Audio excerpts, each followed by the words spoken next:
Boa tarde, galera do sétimo. Hoje nós vamos estudar o capítulo 5, Grandes Navegações. No século XV, os navegadores de Portugal e da Espanha foram pioneiros nas viagens marítimas de longa distância, feitas por europeus. Viajando pelo mundo, esses navegadores levaram consigo elementos de sua cultura, como idioma, religião, hábitos alimentares, roupas e etc. Financiado pelo Estado, os navegadores portugueses foram os primeiros a realizar viagens marítimas de longa distância no Oceano Atlântico nos tempos modernos. O pioneirismo português foi impulsionado por aspectos como a experiência com navegação. Os portugueses participavam do comércio marítimo europeu e Lisboa foi se transformando em um dos portos mais movimentados da Europa. A posição geográfica. Portugal contava com acesso livre ao Atlântico, bons ventos e correntes marítimas favoráveis à navegação. A centralização política. Na época, Portugal já era um Estado independente e unificado, com um governo capaz de financiar um projeto caro como a expansão marítima.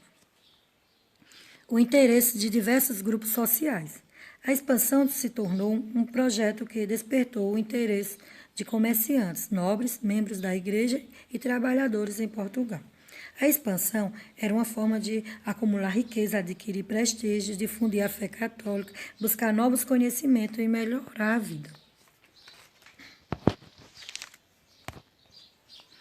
Existiam muitos interesses em jogo na expansão marítima. A busca por novos conhecimentos, por exemplo, estava ligada à curiosidade científica, ao desejo de aventura e à vontade de investigar o mundo.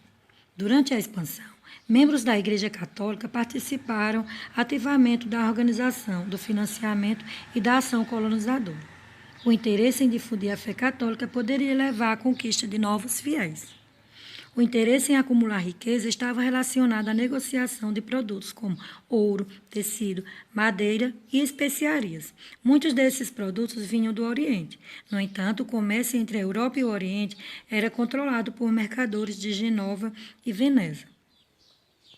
Os comerciantes italianos dominavam não apenas esse comércio, mas, sobretudo, as rotas do mar Mediterrâneo. Por isso, os portugueses investiram na descoberta de novas rotas marítimas para chegar ao Oriente.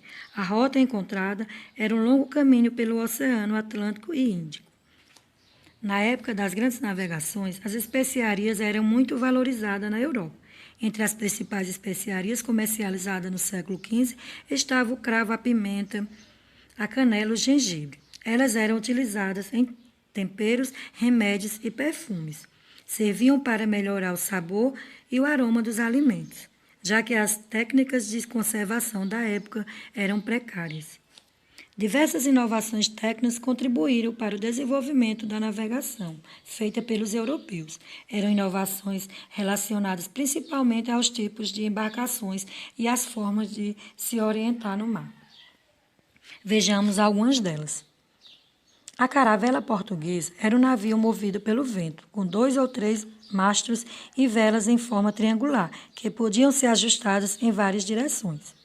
A cartografia, prática que envolve a produção e o estudo de mapas, foi bastante aprimorada com as viagens marítimas. A bússola, esse instrumento de orientação, tornou-se um equipamento essencial dos pilotos nas longas navegações marítimas. O astrolábio é um instrumento de orientação que permite conhecer a localização de um navio pela posição dos astros. Para realizar essas grandes navegações, os europeus daqueles tempos enfrentaram perigos reais e imaginários. Não era fácil encontrar pessoas dispostas a trabalhar em uma viagem pelo Oceano Atlântico, conhecido como Mar Tenebroso. Entre os perigos reais estavam ventos desfavoráveis, ameaças de encalhe, lugares estranhos, fome, doença e sede no interior dos navios. Havia o temor de que o mar fosse habitado por monstros marinhos reais e homens-peixes. A má alimentação causava uma doença bastante comum na época, chamada escorbuto. Devido à higiene precária, ratos e baratas circulavam pelos navios, disputando os alimentos com marinheiros. Em 1415, os portugueses partiram para a conquista de Ceuta, cidade localizada no norte da África e dominada na época pelos muçulmanos. Essa conquista é considerada o início da expansão marítima portuguesa.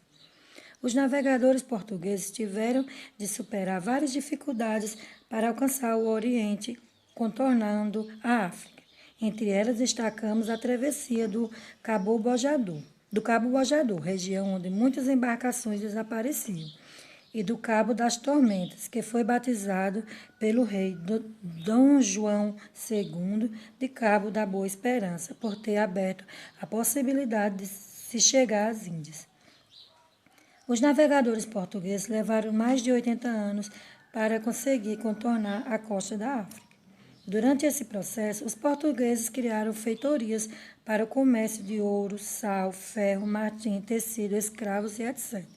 O comércio de produtos e de seres humanos enriqueceu a burguesia e a coroa portuguesa, financiando a continuidade da expansão. Em 1498, uma frota portuguesa liderada por Vasco da Gama atingiu a cidade de Calicut, na atual Índia. Essa viagem foi muito comemorada pelos portugueses. Em seu retorno a Lisboa, Vasco da Gama levou um carregamento que valia 60 vezes mais do que o custo da expedição. Assim, realizava-se um grande objetivo: encontrar um novo caminho para o Oriente e romper com o monopólio comercial dos genoveses e venezianos.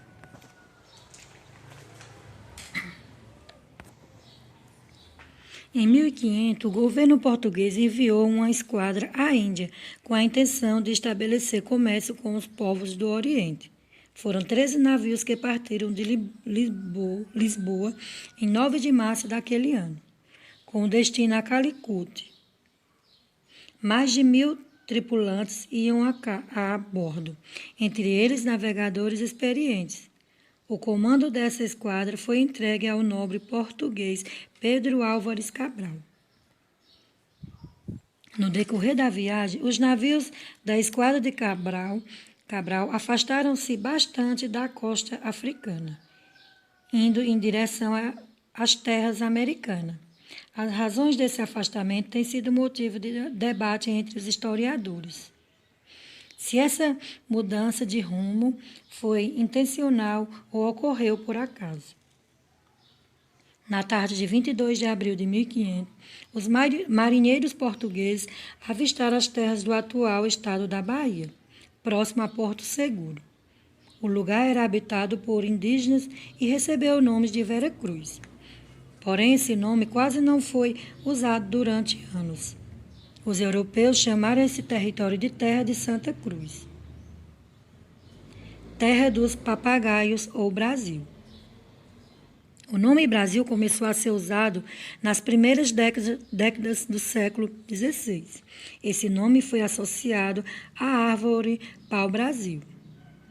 Os comerciantes desse material foram chamados de brasileiros, mas essa expressão passou a designar com o tempo os colonos nascidos no Brasil. No final do século XV, o governo espanhol financiou o projeto de navegação do genovês Cristóvão Colombo. Esse navegador pretendia chegar à Índia, percorrendo uma rota diferente da que foi usada pelos portugueses. O plano de Colombo era atingir o Oriente navegando para o oeste, isto é, em direção ao Ocidente. Seu plano baseava-se na ideia de que a Terra era redonda, como muitos estudiosos defendiam. Com 3 navios concedidos pelos reis espanhóis, Colombo e sua tripulação partiram em 3 de agosto de 1492. Em 12 de outubro, chegaram às terras que pensavam ser as Índias. Por isso, chamaram seus habitantes de índios. Colombo retornou à Espanha e, nos anos seguintes, comandando mais 3 viagens pelo Atlântico, sempre acreditando que havia chegado à Índia, morreu sem saber que chegara a outro continente. Somente com as viagens de outros navegadores é que o engano foi esclarecido. O continente passou a ser chamado de América em homenagem a esse navegador. Depois de Colombo, outros navegadores, a serviço dos reis espanhóis, exploraram novas terras. Os governantes de Portugal e da Espanha quase entraram em conflito para assegurar a posse das novas terras. Por fim, assinaram um acordo na cidade espanhola de Tordesilhas. Em 1497, por esse acordo, conhecido como Tratado de Tordesilhas, traçou-se uma linha vertical imaginária, que passava a 370 léguas a oeste de Cabo Verde. As terras a oeste da linha pertenciam à Espanha, enquanto as terras da leste seriam de Portugal. Os reis de outros estados, como a França e a Inglaterra, não concordaram com o Tratado de Tordesilhas. Tendo seus interesses contrariados por esse tratado, o rei francês Francisco I teria dito: onde está o testamento de Adão, dividindo o mundo entre Portugal e Espanha? Os franceses, ingleses e holandeses também investiram nas navegações marítimas, concorrendo com os portugueses e os espanhóis. Eles buscaram novos caminhos para o Oriente, pelo Atlântico Norte. Isso porque os espanhóis e os portugueses já dominavam as rotas do Atlântico Sul, embora um novo caminho não tenha sido encontrado. Essas navegações possibilitaram a exploração e a ocupação da América do Norte. Mais tarde, no século XVII, holandeses e franceses se envolveram no comércio com os africanos, principalmente na África Ocidental. O objetivo era vender seres humanos para serem escravizados em suas colônias na América.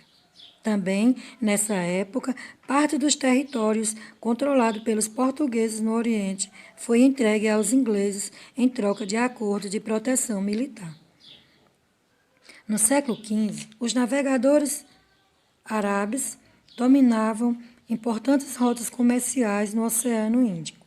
Essas rotas ligavam a Índia, a Península Arábica e a África Oriental. Assim, quando chegaram à Índia, em 1498, os portugueses disputaram com os árabes um espaço nesse comércio. Séculos antes, os chineses iniciaram a expansão marítima. Eles tinham frotas compostas de centenas de navios que eram muito maiores do que as caravelas portuguesas. Essas frotas deslocaram-se pelos oceanos Pacífico e Índico, chegaram ao sul da Ásia, a Austrália e a África Oriental. Um dos grandes navegadores chineses que alcançaram essas regiões foi Zheng He. Ele liderou diversas expedições entre 1405 e 1433, com o objetivo de fazer comércio e de obrigar os habitantes dos territórios explorados a pagar tributo ao governo chinês. A partir de meados do século XV, os chineses passaram a se concentrar no desenvolvimento de seu mercado interno e perderam o interesse por produtos estrangeiros. Com isso, a expansão marítima chinesa foi interrompida e seu comércio exterior sofreu restrições.